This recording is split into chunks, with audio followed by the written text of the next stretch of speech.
आप सभी दोस्तों को मेरा प्यार भरा नमस्कार। दोस्तों, बात करेंगे हल षष्ठी व्रत की। भाद्रपद माह के कृष्ण पक्ष की षष्ठी तिथि को हल षष्ठी के नाम से जाना जाता है। इस दिन महिलाएं संतान की दीर्घायु और कुशलता के कामना के लिए व्रत रखती हैं।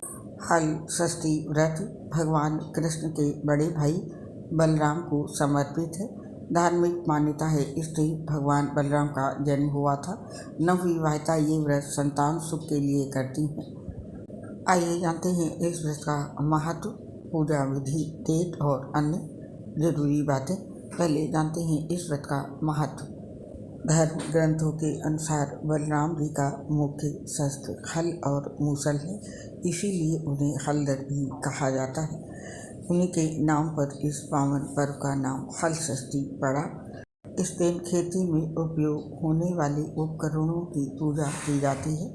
महिलाएं अपने बच्चों की लंबी उम्र और सुख समृद्धि के लिए ये व्रत रखती हैं। मान्यता है कि इस व्रत को करने से संतान के सारे कष्ट दूर हो जाते हैं। हल षष्ठी के दिन माताओं को महुआ की दातून और महुआ खाने का विधान है। हल षष्ठी का व्रत करने वाली महिलाओं के बच्चों पर कभी किसी प्रकार का कोई कष्ट भगवान नहीं आने देते हैं और भगवान की कृपा उस परिवार पर हमेशा बनी रहती है। षष्ठी व्रत को कई अन्य नामों से जाना जाता है, जो कि इस प्रकार हैं। हल षष्ठी उत्सव को अलग अलग स्थानों में कई अन्य नामों से जाना जाता है। इस पर्व को राजस्थान, उत्तर भारत की अनेक क्षेत्रों में उत्साह के साथ मनाया जाता है। इस व्रत को बलराम जयंती, ललही छठ, बलदेव छठ, रंधन छठ, हल छठ, हर छठ व्रत, हल छठ, तिन छठी, तिन्नी छठ जैसे नामों से भी जाना जाता है। आइए जानते हैं कब मनाई जाएगी हर छठ। पंचांग के अनुसार भाद्रपद माह के कृष्ण पक्ष की षष्ठी तिथि की शुरुआत 4 सितंबर 2023 को शाम को 4:41 पर हो रही है और इसका समापन अगले दिन 5 सितंबर 2023 को दोपहर में 3:46 पर होगा। उदया तिथि को देखते हुए इस साल हल षष्ठी 5 सितंबर 2023 को मनाया जा रहा है और इसके पूजा के लिए शुभ मुहूर्त होगा सुबह के 9:31 से लेकर के दोपहर के 12:37 तक। और अब जानते हैं हल षष्ठी व्रत एवं पूजन की विधि। हर छठ वाले दिन सुबह स्नान आदि से निवृत्त होकर साफ सुथरे वस्त्र धारण करें। फिर पूजा के लिए गोबर लेकर आए और उससे जमीन लीपकर एक तालाब की आकृति बनाएं। तत्पश्चात झरबेरी, अमलतास और पलाश की एक एक डाली को बांधकर एक हरछट बनाएं। फिर उस हरछट को इस तालाब में झरबेरी, ताश तथा पलाश की एक एक शाखा बांधकर बनाई गई हरछट को तालाब में गाड़ दें। इसके बाद इसका पूजन करें। इसकी पूजा में 7 अनाज चढ़ाने की परंपरा है। 7 अनाज में गेहूँ, जौ, चना, मूंग, मक्का, धान और अरहर लें। इन 7 अनाजों को चढ़ाने के पश्चात हरी कंजरियाँ, धूल, होली दहन की राख, होली की आग पर भुने हो रहा और जौ की बाली अर्पित करें। इसके बाद तालाब में गाड़ी गई हरछट के पास आभूषण और हल्दी का रंगा हुआ कपड़ा रखें। तत्पश्चात भैंस की दूध से बने मक्खन से हवन करें। ध्यान रहे इस दिन गाय के दूध से बनी कोई चीज़ काम में ना लें। हवन के बाद हलछठ की कथा कहें या सुने। कथा सुनने के बाद इस मंत्र का पाठ करके प्रार्थना करें। मंत्र है: गंगा द्वारे कुशा वर्ते, विल्व के नीले पर्वते, स्नात्वा कनखले, देवी हरम लंबवती, प्रतिमा ललिते शुभके, देहि सौभाग्यम मुहम तुम्भ्यम नमो नमः। इस मंत्र का अर्थ है, हे देवी, आपने गंगा द्वार, कुशा वर्तम, विल्लक, नील पर्वत और कनखल तीर्थ स्थान में स्नान करके पति रूप में भगवान शंकर को पाया है। सुख एवं सौभाग्य प्रदान करने वाली ललिता देवी, आप मुझे भी अखंड सुहाग प्रदान कीजिए। मेरा आपको बार बार प्रणाम है। और अब आइए सुनते हैं हलछठ व्रत की ये पावन कथा। ऐसे तो हलछठी व्रत की कई कथाएं हैं, लेकिन ये कथा सबसे ज़्यादा प्रचलित और सुनी जाती है। ये ग्वालिन की कथा है। आइए हम आप भी सुनते हैं ये पवित्र पावन कथा। बहुत समय पहले की बात है। एक गांव में एक ग्वालिन रहा करती थी। वो स्वभाव से बहुत लालची थी। वो हर दिन गांव में दूध दही बेचने जाती थी। वो ग्वालिन इस समय गर्भवती थी और उसके प्रसव का समय पास आ गया था।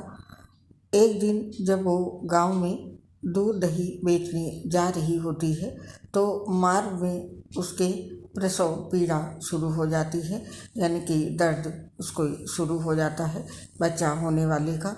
तो उसने सोचा कि यदि मैं प्रसव के कारण दूध दही बेचने नहीं जाऊंगी तो ये सब व्यर्थ हो जाएगा, सारा सामान ये बेकार हो जाएगा। यही सोचकर वो आगे बढ़ती रही, परंतु गांव पहुंचने से पहले ही उसका प्रसव हो गया। उसके दर्द शुरू हो गई। तो उसने वहीं पर झरबेरी की ओट में अपने बच्चे को जन्म दिया। परंतु अपनी वस्तुएं बेचने के उन्माद में वो अपने बच्चे को वहीं छोड़कर गांव में दूध दही बेचने चली गई। उस दिन संयोग से हरछठ व्रत था, हरछठ की पूजा थी। गांव वालों ने उससे पूछा कि ये दूध भैंस का है या गाय का। आज हलछठी है और हम आज सिर्फ भैंस के दूध से बनी वस्तुएं ही उपयोग में लेंगे। तो वो ग्वालिन जो होती है वो अपने मन में ये सोचने लगती है, यदि मैं इन्हें ये सब सच बता दूंगी तो ये दूध गाय और भैंस दोनों का मिश्रित है, तो ये लोग आज मुझसे दूध नहीं खरीदेंगे। इससे मेरा सारा परिश्रम और दूध व्यर्थ हो जाएगा। ये सब सोचकर उसने गांव वालों से झूठ बोल दिया कि ये दूध भैंस का ही है। तो भोले भाले गांव वालों ने उसकी बात को सच मानकर उससे दूध खरीद लिया। उस ग्वालिन को ये आभास भी नहीं हुआ कि उसने कितना बड़ा अपराध किया है।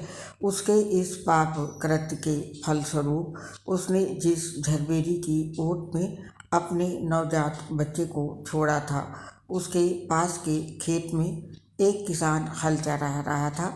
तभी अचानक उसके बैल बेकाबू होकर दौड़े और उनके लगे हल का फल बच्चे के पेट में धंस गया।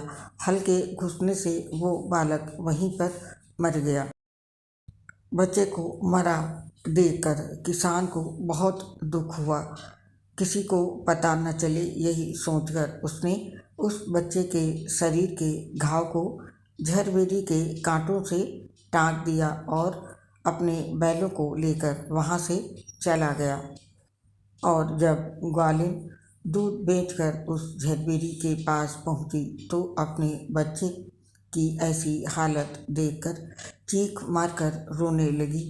तभी उसे स्मरण हुआ, याद आया कि आज हलषष्ठी के दिन लोगों को झूठ बोलकर भैंस के स्थान पर गाय और भैंस का मिश्रित दूध बेचकर उनकी पूजा को खंडित किया है।